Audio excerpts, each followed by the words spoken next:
नमस्कार दोस्तों, आज हम शुरू करेंगे MS Word. Introduction to Word आप देख चुके हैं। आज से हम इसकी क्लासेस शुरू करने वाले हैं। एमएस वर्ड आपका कैसे काम करता है, क्या क्या टूल्स, क्या क्या फंक्शंस इसके अंदर हैं। तो चलिए शुरू करते हैं एमएस वर्ड को। मैं अपने कीबोर्ड से यूजुअली जैसे हम पहले भी करते आए हैं विंडोज़ की प्रेस करूँगा, या आप अपने सिस्टम से स्टार्ट मेन्यू को क्लिक करके यहाँ से ऑप्शन सेलेक्ट कर सकते हैं और ऐप्स में जाने के बाद आप यहाँ से वर्ड को चूज़ करेंगे।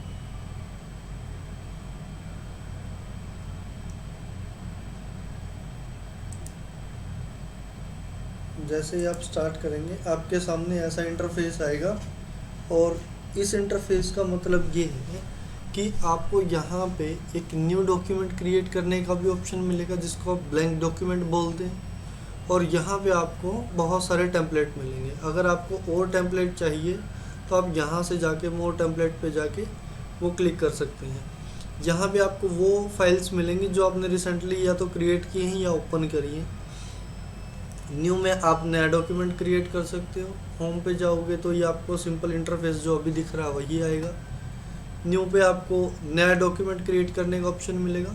ओपन में अगर कोई आपने फाइल पहले से क्रिएट कर रखी है या सेव है आपके पास, वो ओपन करने का ऑप्शन मिलेगा।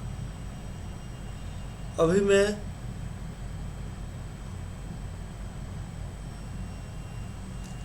आपको एक टेम्पलेट के बारे में और बता देता हूँ। ये वेलकम टूर का जो डॉक्यूमेंट है वो आपको काफ़ी सारी इन्फॉर्मेशन देगा। आप इसमें से भी चेक कर सकते हैं। देखिए, वेलकम टू वर्ड और instructions you can edit, share, print. ये आप इसके अंदर प्री डिफाइंड एक लेआउट देख सकते हैं कि कैसे पेंट का वर्ड आपका काम करता है। इसमें काफ़ी सारे एडिशनल जो फीचर आए हैं ये उनके बारे में बता रहा है एक्चुअली आपको। और फर्दर हम आगे सीखेंगे ही कि कैसे हमें इसको यूज़ करना है। बस ये जस्ट ओवरव्यू था कि आपको टेम्पलेट्स कैसे मिलेंगे। अब देखिए, यहाँ पे आपको एक जो ये वाला पूरा विंडो दिख रहा है, इस विंडो में सबसे इंटरेस्टिंग चीज़ है आपकी यहाँ से लेके और यहाँ इस कॉर्नर तक का ये पोर्शन। इस पोर्शन को हम बोलते हैं रिबन, जिसमें रिबन में आपकी जो ये टैब हैं, फाइल टैब, होम टैब, इन मेन्यू के जो फंक्शन ऑप्शंस हैं हम इनको टैब बोलते हैं। और ये टैब्स आपके लिस्टेड हैं रिबन में। रिबन में आपकी मेन्यू और सब मेन्यू के अंदर ये जो आपके ग्रुप्स हैं वो आएंगे। जैसे क्लिपबोर्ड ग्रुप होम टैब में ग्रुप आते हैं। होम टैब का ग्रुप है clipboard, font group, paragraph group, style group, और आगे बहुत सारे ग्रुप आते जाएंगे। उसी तरीके से इंसर्ट टैब में फिर आपके आ जाएंगे पेज ग्रुप, टेबल ग्रुप और इलस्ट्रेशन ग्रुप। तो ऐसे आपके ग्रुप्स चलते रहेंगे। ये इसकी ज़रूरत क्यों पड़ी? क्योंकि इसके बिना आपको थोड़ा सा समझने में परेशान कर देता कि कौन सा जो फंक्शन है उसको हम क्या बोलेंगे या किस टूल को किस कैटेगरी में रखेंगे। तो इसीलिए इनको कैटेगराइज किया गया और इसीलिए इनको नाम दिया गया। अब देखते हैं, सबसे पहले आपका आता है फाइल टैब। यहाँ पे अगर मैं जूम करूँ तो आप देखिए, यहाँ पे सबसे पहला टैब आता है आपका फाइल टैब, ये वाला। इस फाइल टैब में होता क्या क्या है जनरली, जैसे मैं इसको क्लिक करता हूँ आपको यहाँ पे काफ़ी सारे फंक्शंस मिलेंगे। जैसे देखो, ये बैक का है, ये होम का है जो अभी हमने देखा था रिसेंटली, ये न्यू का है और ये ओपन का है। न्यू का मतलब न्यू डॉक्यूमेंट क्रिएट करने के लिए आपको मिलेगा, और ओपन में आपको मिलेगा कि आपने जो फाइल सेव कर रखी हैं उनको कैसे ओपन करना है। अब आगे इसमें इन्फो भी है, सेव भी है, सेव एज भी है। आप इसमें से मल्टीपल फंक्शंस को चूज़ कर सकते हैं और अपने अकॉर्डिंग इनको सेलेक्ट करके यूज़ कर सकते हैं। तो अभी हम इसके अंदर देखेंगे कि आपका इन्फो फंक्शन का क्या काम है। ये तीनों हम पहले से देख चुके हैं, तो आप इन्फो के ऊपर जाके देखते हैं कि इन्फो का काम क्या है। देखिए, जैसे मैं इसको क्लिक करूँगा आपको यहाँ पे डॉक्यूमेंट से रिलेटेड सारी इंफॉर्मेशन शो करेगा कि डॉक्यूमेंट आपका किस टाइप का है, सेव है कि नहीं है। इंफॉर्मेशन में आपको यहाँ पे देखिए साइज़ में अभी हमने इसको सेव नहीं किया, इसलिए यहाँ पे इसका साइज़ नहीं बता रहा है। पेजेस कितने हैं टोटल ये बता रहा है, वर्ड्स कितने लिखे गए हैं, टोटल एडिटिंग टाइम कितना हुआ है देखिए यहाँ पे।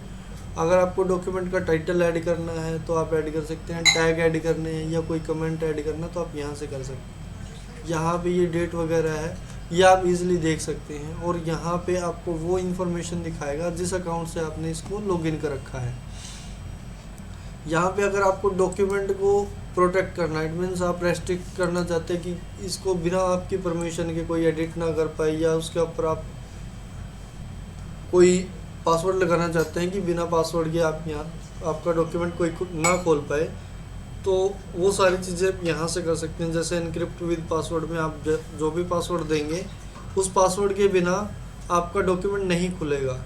और एक और इम्पोर्टेंट बात यहाँ पे, अगर आप पासवर्ड भूल गए तो यहाँ पे रिकवर करने का कोई ऑप्शन नहीं है। इसका मतलब आपका डॉक्यूमेंट सिर्फ डिस्ट्रॉय होगा अगर आपने पासवर्ड लगाने के बाद पासवर्ड गुम कर दिया तो इस चीज़ का आपको हमेशा ध्यान रखना है। नेक्स्ट ऑप्शन में आपको मिलेगा कि ये जो डॉक्यूमेंट है इसके अंदर कोई इशू तो नहीं है, कोई एरर तो नहीं है, वो सारी चीज़ें आप यहाँ से चेक करेंगे। और वर्जन हिस्ट्री में आएगा आपका कि डॉक्यूमेंट आपने कितनी बार एडिट किया है या फिर कितनी बार आपने इसको अपडेट किया है। मैनेज डॉक्यूमेंट में आपको वो ऑप्शन मिलेंगे कि अगर आपने मान लो डॉक्यूमेंट अनसेव्ड यहाँ पे छोड़ दिया था तो उस टाइम पे आपका डॉक्यूमेंट आपको एक सेव हिस्ट्री में मिलेगा, लेकिन वो आपका परमानेंट सेव नहीं होगा, वो कुछ टाइम के लिए सेव रहता है। लेट्स से कि 5 दिन 10 दिन और समथिंग ऐसा।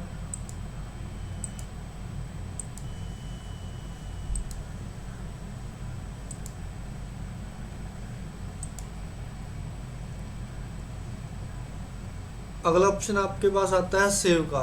सेव में क्या होता है, जिस डॉक्यूमेंट पे आप काम कर रहे हैं रिसेंटली, उस डॉक्यूमेंट को आपको सेव कहाँ करना है, मतलब उसको सेफली कहाँ आपको रखना है ताकि उसको आप बाद में यूज़ कर सको। तो यहाँ पे आप जैसे क्लिक करोगे सेव पे, आपको यहाँ पे कई सारे ऑप्शन मिलेंगे। रिसेंट मतलब कि जो आपने अभी कुछ टाइम पहले ही डॉक्यूमेंट लिखा है या फिर खोला है उसके बारे में दिखाएगा। वन ड्राइव ये क्लाउड सॉफ्टवेयर है इसका, जिसमें आप उसको रिमोट या क्लाउड सिस्टम पे अपलोड कर सकते हो। दिस पीसी मतलब इसी सिस्टम के अंदर आप इसको सेव कर सकते हैं। ऐड ए प्लेस, इसका मतलब आपको कोई अलग से कोई ब्राउज़र या फिर कोई दूसरे सर्वर के ऊपर इसको अगर अपलोड करना है तो आप वहाँ से जाके कर सकते हैं। ब्राउज़ में आपको ये फोल्डर दिखाएगा कि किस फोल्डर के अंदर या किस लोकेशन के अंदर पर्टिकुलरली आपको इसको सेव करना है, और ये सीधा आपको वन ड्राइव के फोल्डर में ही खोलेगा बाय डिफ़ॉल्ट। तो आप यहाँ से कोई अपना फंक्शन चूज़ कर सकते हैं या कोई फोल्डर चूज़ कर सकते हैं। इस तरीके से आप इसको सेव कर सकते हैं। मैं इसको दिस पीसी के नाम से ही सेव करूँगा। मोर ऑप्शन पे जाएंगे और यहाँ पे आपको काफ़ी सारे ऑप्शंस मिलने वाले हैं, तो आप यहाँ से जाके इसको सेव कर लेंगे। मैं इसको क्या करता हूँ, यहाँ से आप इस डॉक्यूमेंट को नाम दे सकते हैं जो भी आपका मन करे, और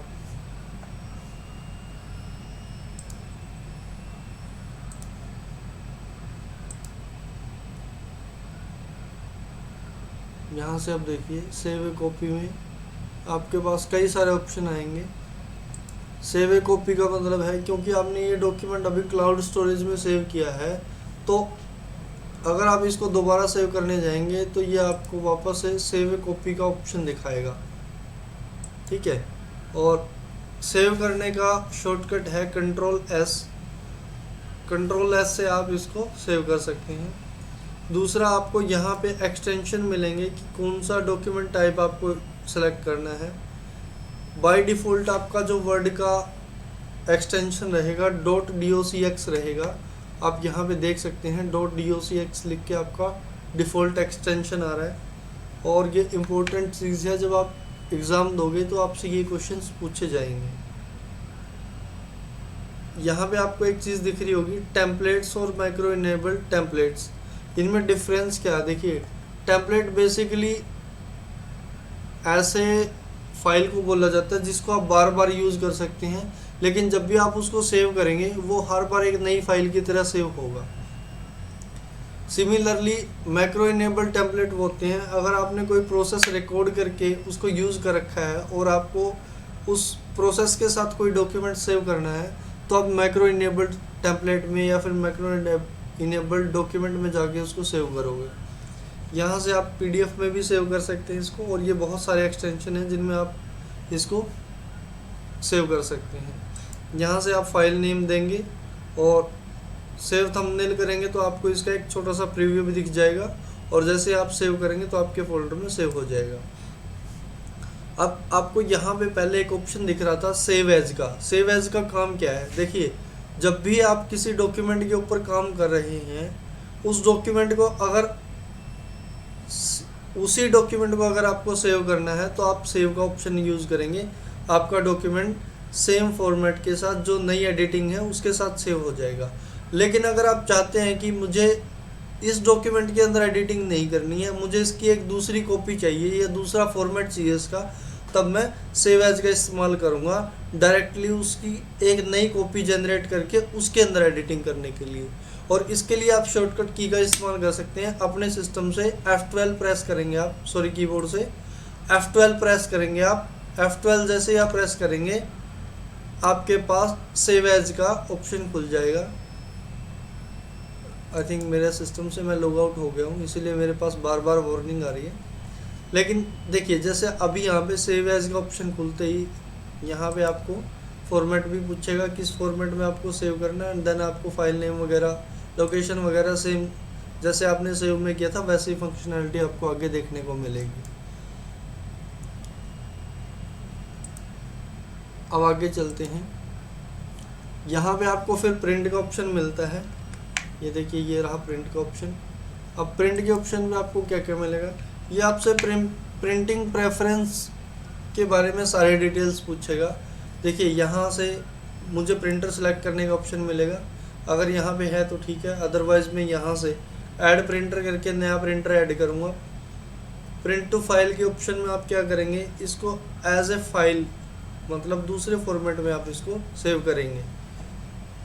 और अगर यहाँ से आपको प्रिंटर नहीं मिलता तो आप प्रिंटर प्रॉपर्टी में जाके फिर से कोई प्रिंटर की सारे लेआउट वगैरह सेलेक्ट कर सकते हैं। जैसे देखिए, यहाँ पे पेज ओरिएंटेशन है कि आपका पेज जब प्रिंट होगा तो उसकी ओरिएंटेशन कैसी रहेगी। लैंडस्केप में आपकी जो हाइट है वो कम रहेगी और विड्थ आपकी ज़्यादा रहेगी। पोर्ट्रेट में आपकी हाइट ज़्यादा रहेगी और विड्थ कम रहेगी।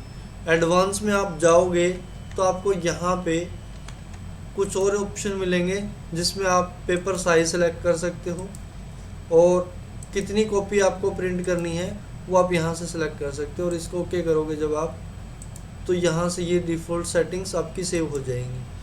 प्रिंटर में आप यहाँ से अलग अलग प्रिंटर सेलेक्ट कर सकते हो जो भी आपके साथ अटैच है। बाय डिफ़ॉल्ट आपका Microsoft print to PDF printer ही इनेबल रहेगा। अगर आपने कोई एक्सटर्नल प्रिंटर ऐड कर रखा है तो फिर वो उस प्रिंटर को भी शो करेगा।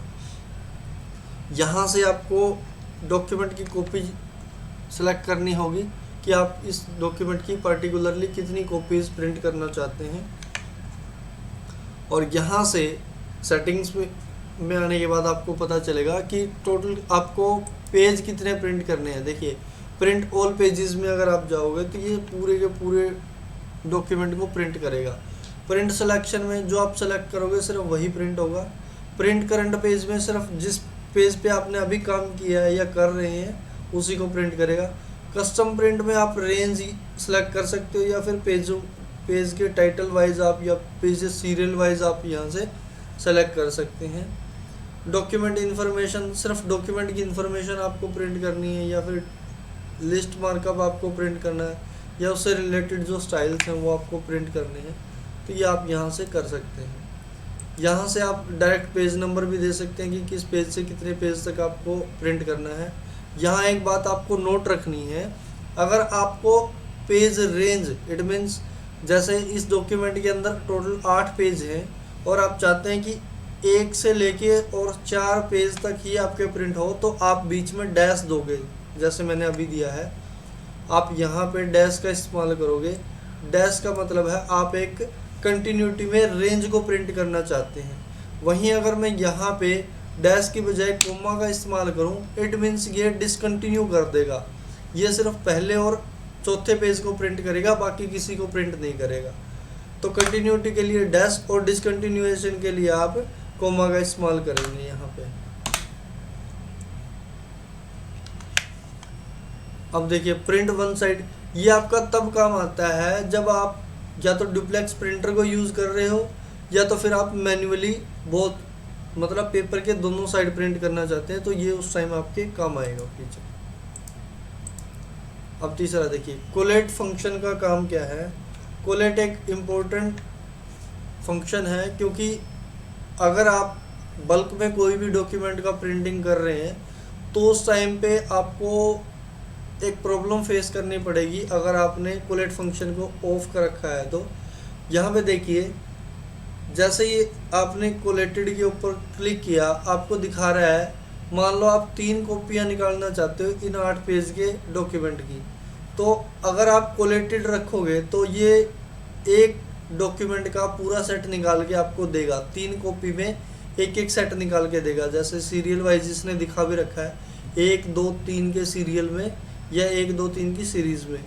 लेकिन अगर हम इसको अनकोलेटेड कर देते हैं तो ये क्या करेगा, पहले एक पेज की 3 कॉपी निकालेगा, फिर दूसरे पेज की 3 कॉपी, फिर तीसरे पेज की 3 कॉपी, ऐसे ही आगे तक चलता रहेगा। उस टाइम पे आपको सारे की सारी जो कॉपीज़ हैं उनको मैन्युअली अरेंज करना पड़ेगा। इसीलिए आपको कोलेट फंक्शन यूज़ करने के लिए यहाँ पे बाय डिफ़ॉल्ट दिया जाता है। अगर आप चाहते हैं तो यूज़ कर सकते हैं, अदरवाइज़ आप मैनुअल रेस्ट्रिक्शन पे जा सकते हैं। अब ये ओरिएंटेशन वही आ गया जो हमने अभी सेट किया था, पोर्ट्रेट और लैंडस्केप। देखिए अब लैंडस्केप में आपको यहाँ पे प्रीव्यू भी दिखाएगा, ये लैंडस्केप का प्रीव्यू है। पोर्ट्रेट कर देंगे तो वापस पोर्ट्रेट का दिखाएगा। ये आपका पेपर साइज़ है, बाय डिफ़ॉल्ट आपको A4 रखना है, क्योंकि मोस्टली आपका A4 पेपर ही यूज़ होता है, तो आपको A4 ही सिलेक्ट करके रखना है। मार्जिन होता है आपका, देखिए मार्जिन वैसे होता क्या है वो मैं आपको यहाँ पे बता देता हूँ, लेकिन इसको फर्दर वर्ड टू वर्ड हम आगे पढ़ेंगे। जब भी आप कोई डॉक्यूमेंट प्रिंट कर रहे होते हैं या फिर लिख रहे होते हैं, तो जो पेज की बाउंड्री है और आपका राइटिंग एरिया है उसके बीच में जो गैप होता है, जो डिस्टेंस होता है, आप उसी को मार्जिन बोलते हैं। जैसे यहाँ पे टॉप से और हेडर के बीच में आपका ये जो गैप है इसको आप मार्जिन बोलोगे, और यहाँ से इस राइटिंग एरिया से लेके और इस पेज बाउंड्री तक का जो ये गैप है इसको आप मार्जिन बोलोगे, राइट। तो यहाँ से आप देखोगे कि मार्जिन को कैसे सेलेक्ट करना है, नॉर्मल मार्जिन रखना है या फिर आपको कम रखना है, या फिर आप इसमें से मॉडरेट मतलब थोड़ा सा एडजस्टिबल रखना चाहते हैं, वाइड में बहुत ज़्यादा। आप जैसे जैसे यहाँ पे क्लिक करेंगे आपको प्रीव्यू भी दिखेगा कि टोटल आपको कितना मार्जिन चाहिए। बाय डिफ़ॉल्ट ये नॉर्मल मार्जिन में रहेगा। अब आप यहाँ पे एक चीज़ देखेंगे नेक्स्ट फंक्शन में क्या है, पेज पर सीट यहाँ पे लिखा हुआ है। पेज पर सीट का क्या मतलब है, देखिए अगर आप चाहते हैं कि आपका जो डॉक्यूमेंट है वो 2 पेज पर शीट आए, शीट का मतलब पेपर से है, यहाँ पे फिजिकल पेपर से। अगर आप चाहते हैं कि आपका जो डॉक्यूमेंट है उसके 2 पेज एक शीट पे प्रिंट हो, तो आप यहाँ से 2 पेजेस पर शीट ले सकते हैं, और ज़्यादा चाहते हैं तो आप यहाँ से इनको सेलेक्ट कर सकते हैं, 2 पेज, 6 पेज, 8 पेज या 16 पेज, जो भी आपको प्रिसाइज लगता है वो आप अपने अकॉर्डिंग इसमें सेलेक्ट कर लेंगे। अब पेज सेटअप में क्या आता है, देखिए पेज सेटअप में आपको आता है जो बाय डिफ़ॉल्ट आपका पेपर लोड किया है आपने, या फिर आपने पेपर से रिलेटेड जो सेटिंग्स की हैं वो अपने आप यहाँ पे सेव हो जाएंगी। तो अगर आपको उनको चेंज करना है तो आप यहाँ आके कर सकते हैं। देखिए ये मार्जिन है जो हमने वहाँ से सिलेक्ट किया था, यहीं आप मार्जिन को भी सिलेक्ट कर सकते हैं, बट ये मैनुअल रहेगा आपके लिए। और यहाँ से आप इसकी ओरिएंटेशन सेलेक्ट कर सकते हैं, पेज का जो डिटेलिंग है वो आप यहाँ से सिलेक्ट कर सकते हैं कि आपका मार्जिन कैसे रहेगा। फिर आपको ये भी पूछेगा कि ये आपको अप्लाई कहाँ करना है, सिर्फ इस पॉइंट पे करना है या फिर इससे आगे तक करना है या फिर पूरे डॉक्यूमेंट पे करना है। यहाँ से आप पेपर साइज सेलेक्ट करोगे, यहाँ से आप लेआउट सेलेक्ट करोगे और इनको फाइनल करने के बाद यहाँ से आप ओके प्रेस करोगे। अब आगे आता है आपका शेयर फंक्शन। शेयर में आपका होता क्या है, आप मान लो आप रियल टाइम पे किसी को चाहते हो कि ये डॉक्यूमेंट मैं शेयर करूं ताकि वो जो सामने वाला है या आपका कलीग है वो मेन स्ट्रीम में आपके साथ डॉक्यूमेंट पे काम कर सके, तो आप उसके साथ या तो इसको क्लाउड पे शेयर कर सकते हैं या ईमेल के थ्रू कर सकते हैं या किसी दूसरे फॉर्मेट स्पेशली पीडीएफ फॉर्मेट में आप इसको शेयर कर सकते हैं। अब आपके पास नेक्स्ट ऑप्शन आता है एक्सपोर्ट का। एक्सपोर्ट में देखिए यहाँ पे बाय डिफ़ॉल्ट आपको ऑप्शन मिलेगा पीडीएफ या एक्सपीएस डॉक्यूमेंट फॉर्मेट, और या फिर आप फाइल टाइप यहाँ से चेंज कर सकते हैं और सेंड डॉक्यूमेंट टू किंडल। ये एक नया फीचर आया है क्योंकि आजकल ऑनलाइन रीडर्स का बहुत ज़्यादा चलन आ चुका है। ऑनलाइन रीडर से मेरा मतलब है टैब से या फिर जो आपके ई रीडिंग मटेरियल आते हैं जैसे अमेज़न का किंडल है, ये उसी के बारे में है। तो आप इसको एज ए किंडल फाइल यहाँ से शेयर कर सकते हैं या फिर अगर आपको कोई और फॉर्मेट चाहिए तो आप यहाँ से जाके इसको सेलेक्ट करके यहाँ से सेट कर सकते हैं। क्लोज में आप इसको बंद कर देंगे और अकाउंट में अगर आप आएंगे तो ये वही ऑप्शन आपको दिखाएगा कि आप किस अकाउंट से यहाँ पे एक्टिवेटेड हैं। ठीक है, यहाँ से आपको फीडबैक अगर कुछ देना है तो माइक्रोसॉफ्ट वर्ड के रिगार्डिंग आप माइक्रोसॉफ्ट टीम को भेज सकते हैं। ऑप्शन में आपको वो सारी चीज़ें मिलेंगी जो आप अपने सॉफ्टवेयर की सेटिंग्स में चाहते हो, लेकिन मैं आपको रिकमेंड करूँगा कि आप कुछ डिफ़ॉल्ट सेटिंग को छोड़ के बाकी सबको चेंज ना करें, क्योंकि इससे आपकी जो वर्ड की फंक्शनैलिटी है वो गड़बड़ा सकती है। इसलिए हम इसमें सिर्फ वो सेटिंग्स देखेंगे जो आपके लिए बहुत ज़्यादा काम की है। सबसे पहले आप यहाँ पे डिस्प्ले में जाके देख सकते हैं कि आपको क्या क्या शो करना चाहिए। जैसे यहाँ पे print drawings and created in word, या आप वो ड्राइंग्स को प्रिंट करने के लिए बोल रहे हैं जो आपने वर्ड के अंदर प्रिंट की है, सॉरी बनाई है। Print background colours and images, इसमें क्या होगा, अगर मान लो आपने अभी बिना इस फंक्शन को एक्टिव किए कोई बैकग्राउंड लगाया है और यहाँ से आपने इसको चेक मार्क नहीं किया तो वो डायरेक्ट प्रिंट नहीं होगा अगर आपने बैकग्राउंड लगाया तो।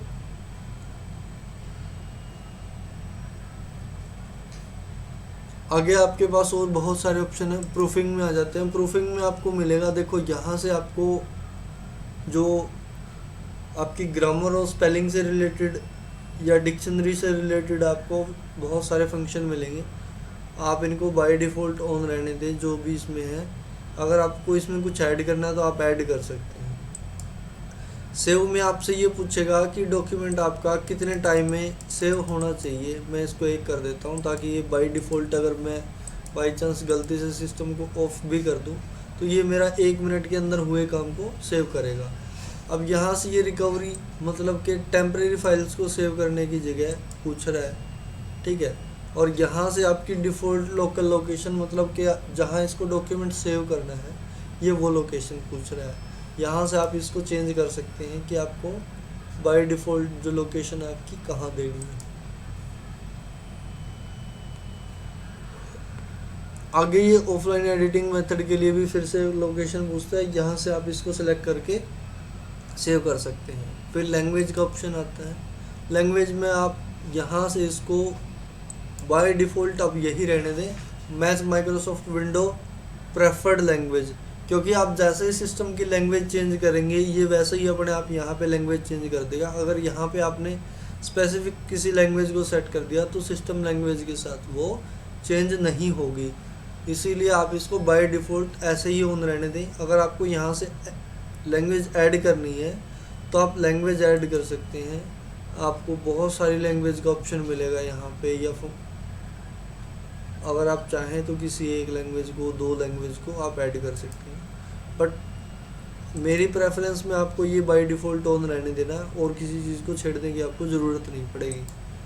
असेसिबिलिटी में आपको वो टूल मिलेंगे, मान लीजिए कोई सुन नहीं सकता या देख नहीं सकता, तो उन लोगों के लिए यहाँ पे स्पेशल फंक्शनैलिटी दी गई है। जो बंदा सुन नहीं सकता उसके लिए कुछ फुटर नोट्स ऐड हो जाते हैं ताकि वो डॉक्यूमेंट को ईजिली अंडरस्टैंड कर पाए, और जो सुन नहीं सकते उनके लिए फिर विजुअल ग्राफिक्स का इस्तेमाल होता है। एडवांस में आपको ये काफ़ी सारे फंक्शंस मिलेंगे, तो आपको इनमें भी ज़्यादा छेड़खानी करने की ज़रूरत नहीं पड़ेगी, क्योंकि ये बाय डिफ़ॉल्ट ऑन ही रहते हैं जिन जिन की रिक्वायरमेंट रहती है।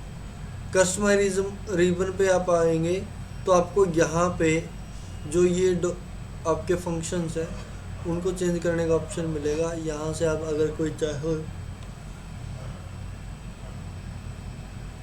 तो कोई टूल का शॉर्टकट ऐड कर सकते हो। क्विक एक्सेस टूल बार, ये आपका ये जो ऊपर वाला टूल बार है इसके बारे में बात हो रही है। यहाँ से आप डायरेक्ट फंक्शंस को ऐड कर सकते हैं ताकि आपको अंदर टैब्स के अंदर ना जाना पड़े, और यहीं से आप इसको डायरेक्ट काम में ले इसको। एड-इन्स, यहाँ से आप एड-इन्स ऐड कर सकते हो। कोई थर्ड पार्टी ऐप है उसको इंटीग्रेट करना चाहो तो आप यहाँ से कर सकते हो।